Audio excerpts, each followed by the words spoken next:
But when you see someone in need, are you generous in providing that help, or do you hold back? What kind of a person does Jehovah want us to be? Let's look at our scripture again, and this time let's read 2 verses. That's Proverbs 3:27 and 28. Do not withhold good from those to whom you should give it, if it is within your power to help. Do not say to your neighbor, go away, come back later. I will give it to you tomorrow, if you can give it now. Clearly, Jehovah wants us to be generous, but he also indicates he knows that sometimes we hold back. Why? Why would a person hold back from doing good to others or helping others if he sees someone that has a need? Well, there can be various reasons. Certainly, all of us have to fight against the inborn tendency to be selfish. But there could be other factors. For example, perhaps one grew up in a family that had very little money and very few resources, and the parents were constantly concerned about making ends meet, and children could grow up with feelings of insecurity.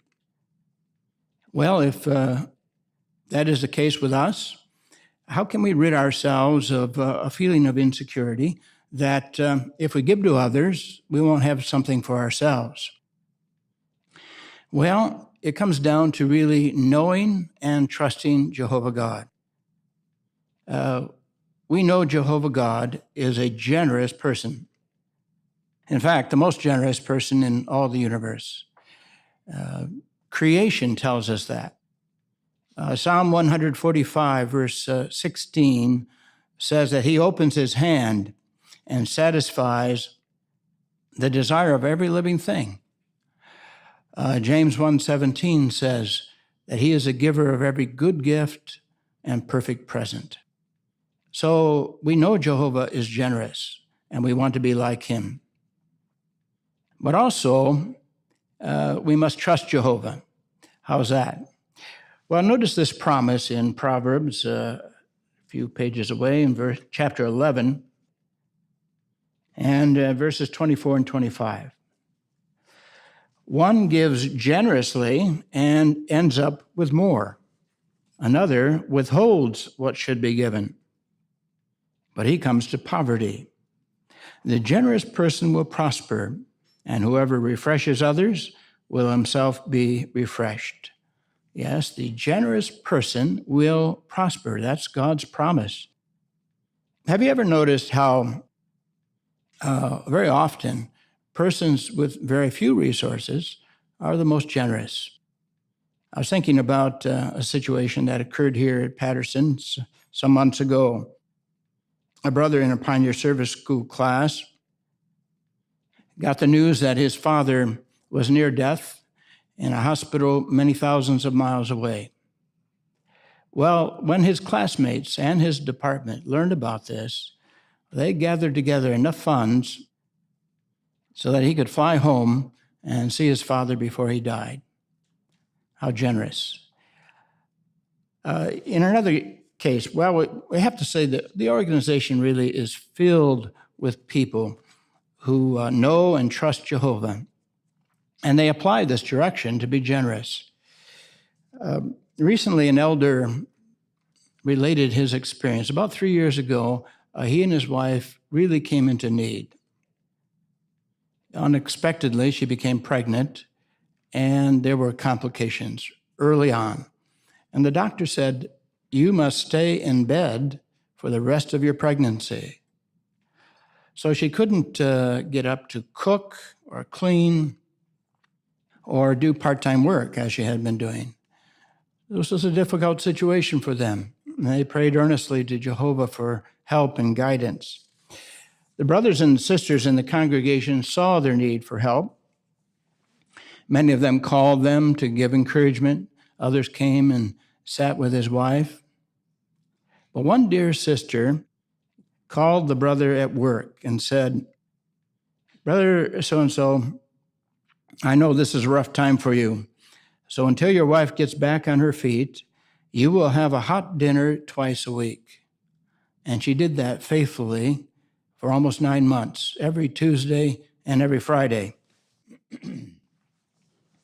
But what was remarkable was about this was that this sister had lupus, and she often was very sick.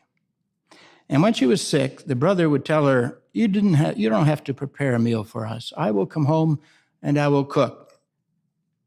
But she insisted to prepare the meal for both of them. And here's what she told the brother.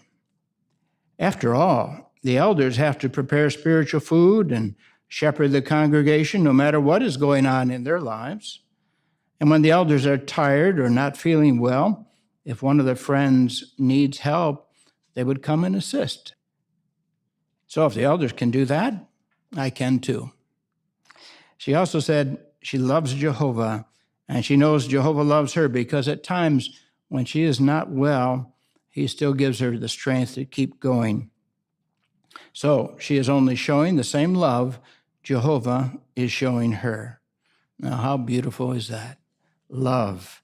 That is the key. When we feel Jehovah's love, then our gratitude moves us to help others to show love in a very practical way. But generosity takes many forms. It does not always involve giving others something materially.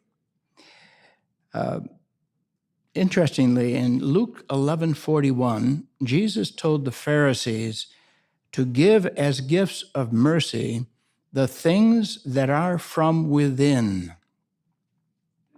The things that are from within. So evidently, Jesus was referring to qualities of the heart, such as love and compassion, empathy. So we do not want to be emotionally stingy. We want to share positive emotions with others. So how can we do that? Well, we can get into the habit of always thinking, how can we make others around us feel better? Sharing positive emotions includes praising others sincerely, rewarding others, recognizing the talents of others, showing signs of appreciation for what they are doing and what they are. So don't hold back your love and your encouragement. Do it today. Your heart is filled with a new supply of love every day. And whatever you don't give away is gone forever. If we give from the heart, we will not expect anything back in return. But the fact is, we will be rewarded. Because as the scripture said that we read earlier, the one refreshing others will himself be refreshed. We will be happier. And the quality of generosity will grow in us. And it is contagious. Without realizing it, our acts of generosity effectively plant little seeds of generosity in others. And just as we imitate Jehovah's generosity, they too will do so.